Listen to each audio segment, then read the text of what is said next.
आगे बढ़ेंगे और खबर शामिल करेंगे चनियोट से। राना तजम्मुल वसीम की रिपोर्ट के मुताबिक जहां पर किसान यूनियन का इजलास जारी है, बानियन किसान इत्तेहाद जिला चनियोट मेहर अमजद नौल, ज़िला सदर सोहराब लूना और जनरल सेक्रेटरी के डिस्ट्रिक्ट प्रेस क्लब में प्रेस कॉन्फ्रेंस। किसानों से मुकम्मल गंदम न खरीदना और गंदम की कीमतें खरीद गुज़श्ता साल से कम करना यहाँ किसान के खिलाफ साजिश है। मुल्क की मईशत में ज़राअत का अहम रोल है, मगर फिर भी किसान के साथ ही नाइंसाफ़ी क्यों हो रही है? मुल्क में गंदम होने के बावजूद साबिका हुकूमत ने बाहर से गंदम क्यों मंगवाई, इसकी इंक्वायरी की जाए। उन्होंने मीडिया से कहा है कि शुगर मिल्स ने 4 माह पहले गन्ना खरीदा और अदायगी रोक ली गई। बैंक मुलाजमीन किसानों को हकारत की निगाह से देखते हैं।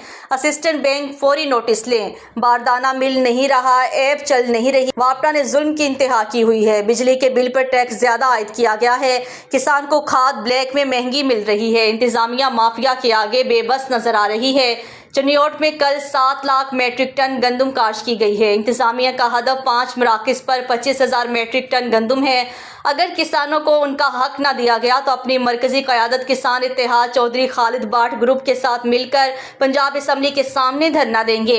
हमारा हुकूमत पाकिस्तान से मुतालिबा है कि किसानों के मसाइल फौरी हल किए जाएं।